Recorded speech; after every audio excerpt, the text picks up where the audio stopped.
Baik, Assalamualaikum warahmatullahi wabarakatuh.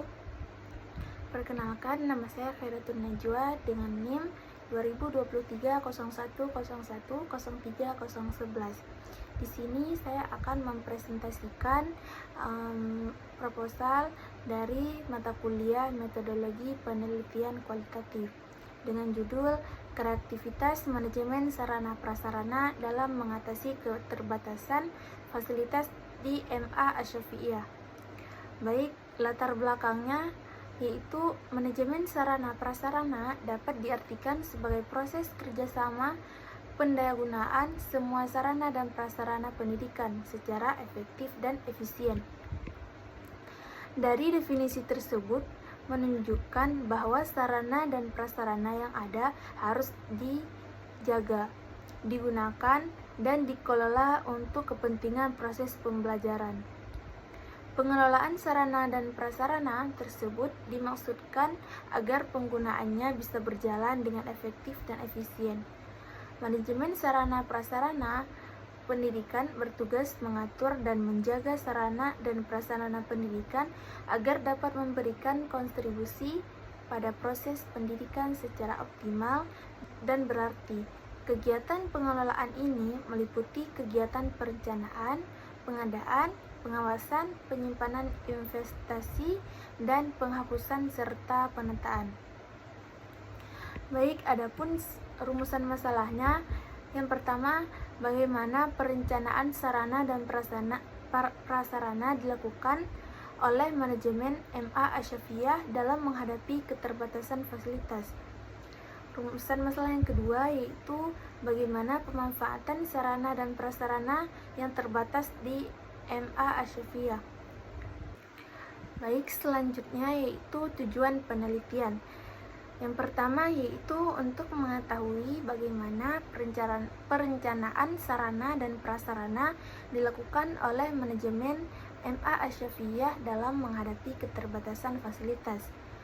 Yang kedua yaitu untuk mengetahui bagaimana pemanfaatan sarana dan prasarana yang terbatas di MA Asy-Syafi'iyah. Selanjutnya yaitu ada tinjauan pustaka. Yang pertama, perencanaan sarana prasarana. Perencanaan adalah sebuah proses perdana ketika hendak melakukan pekerjaan baik dalam bentuk pemikiran maupun kerangka kerja agar tujuan yang hendak dicapai mendapatkan hasil yang optimal. Menurut G.R. Terry, perencanaan adalah suatu upaya untuk menjaga hubungan antara fakta-fakta saat ini dengan asumsi tentang masa depan. Adapun ada beberapa poin. Yang pertama yaitu indikator perencanaan kebutuhan sarana dan prasarana pendidikan. Yang kedua, syarat-syarat perencanaan kebutuhan sarana dan prasarana pendidikan. Dan yang terakhir, langkah-langkah praktis dalam perencanaan sarana dan prasarana. Yang kedua yaitu pemanfaatan sarana dan prasarana. Pemanfaatan sarana dan prasarana pada saat pembelajaran yang baik mampu menciptakan kondisi kelas yang kondusif serta siswa aktif pada saat proses belajar. Menurut Mobley, beberapa keuntungan yang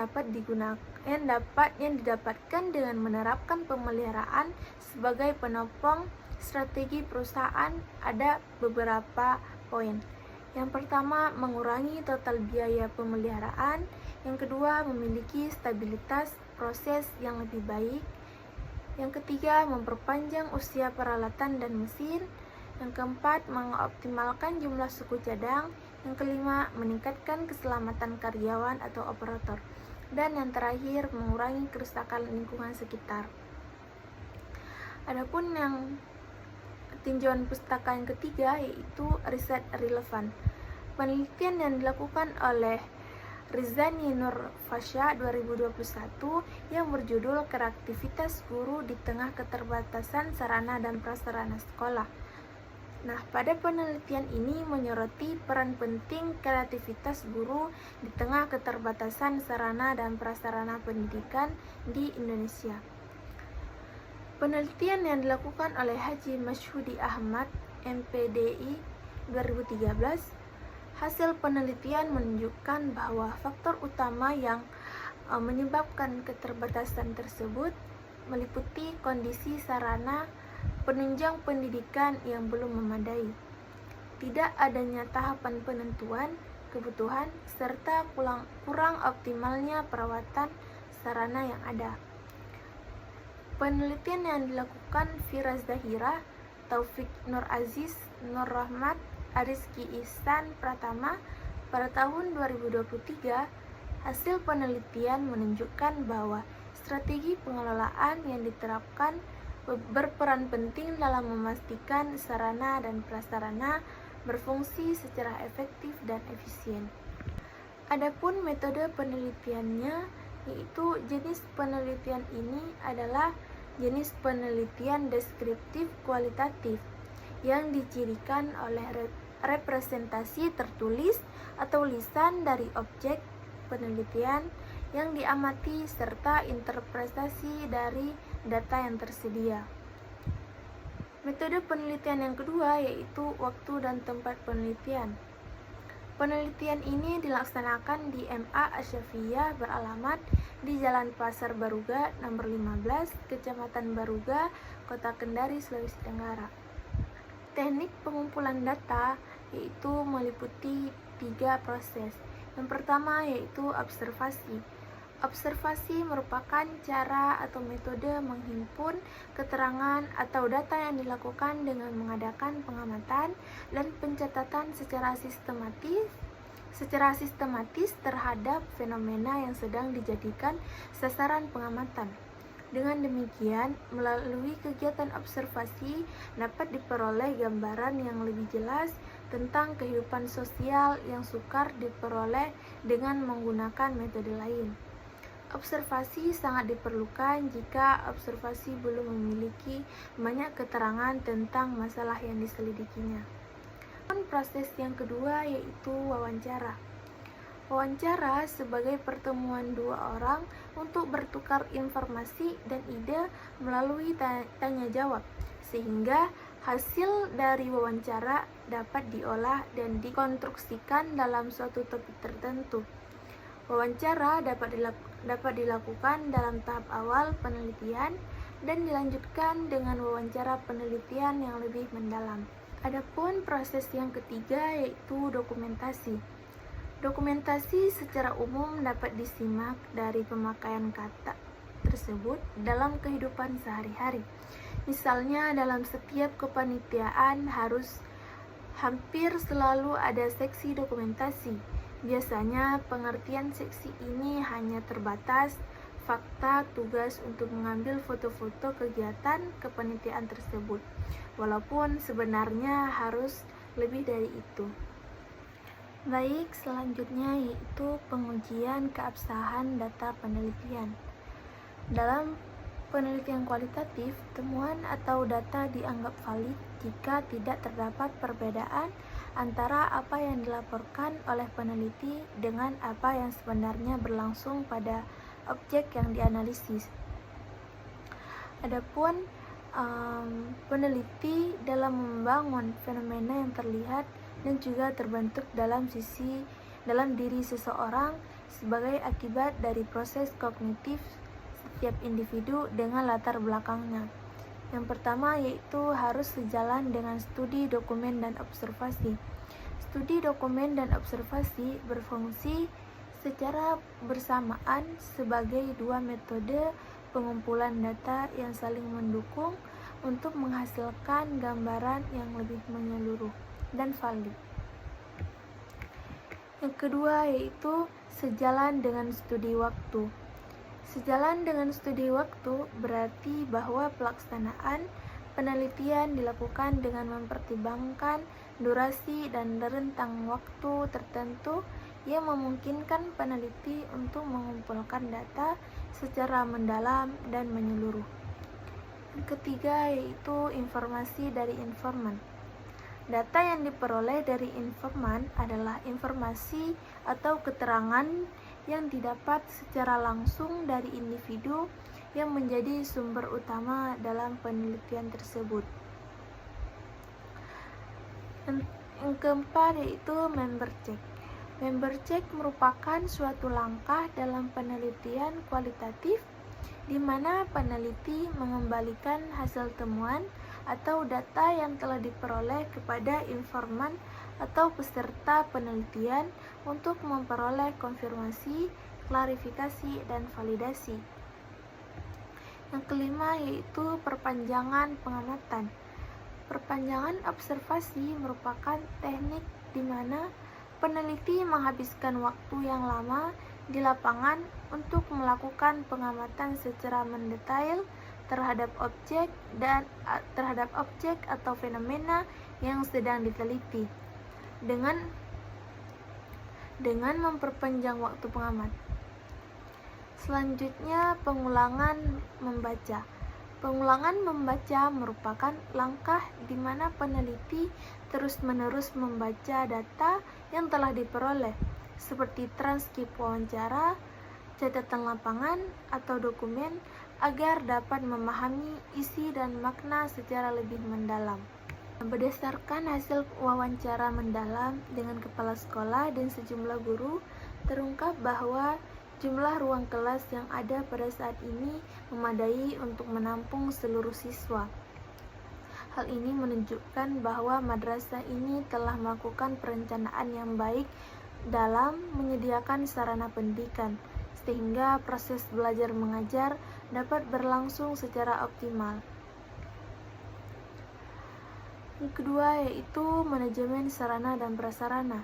Manajemen sarana dan prasarana di MA Asy-Syafiyah Kendari dilaksanakan dengan pendekatan yang bersifat partisipatif, di mana guru turut berperan aktif dalam setiap tahap pengelolaan.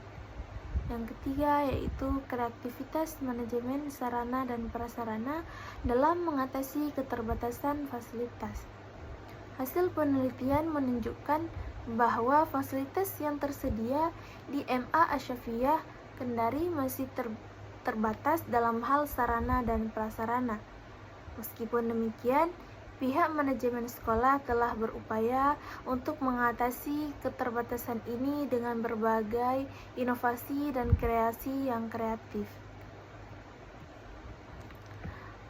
Selanjutnya yaitu faktor pendukung kreativitas manajemen sarana dan prasarana.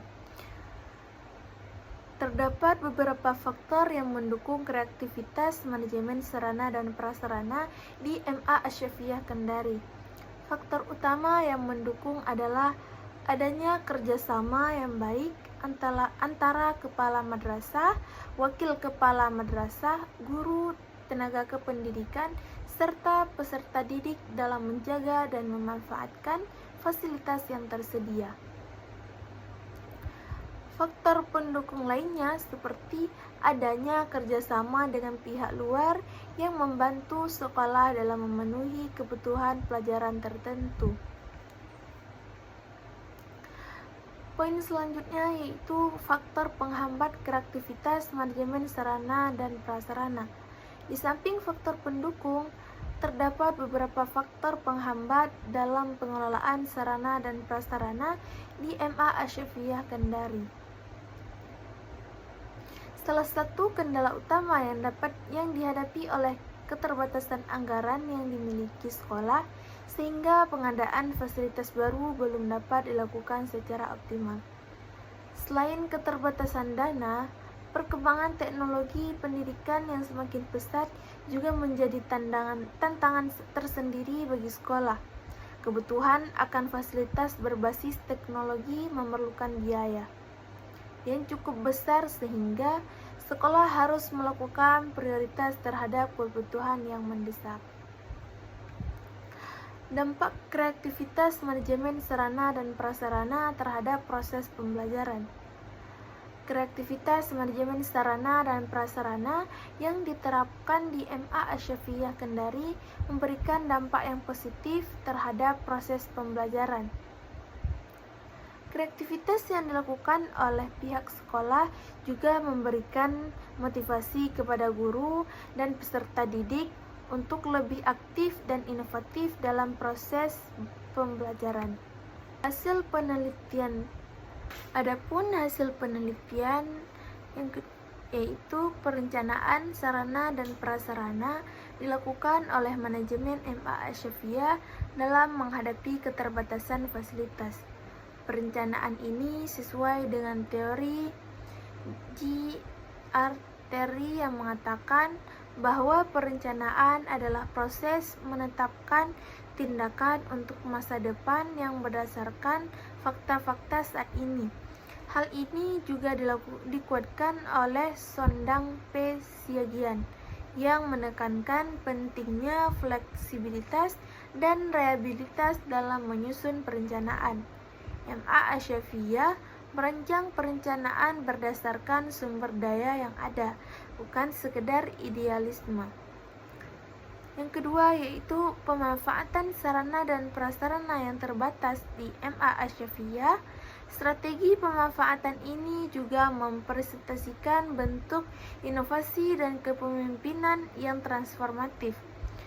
Kreativitas sekolah dalam mengonversi keterbatasan menjadi kekuatan internal menunjukkan semangat manajemen berbasis solusi.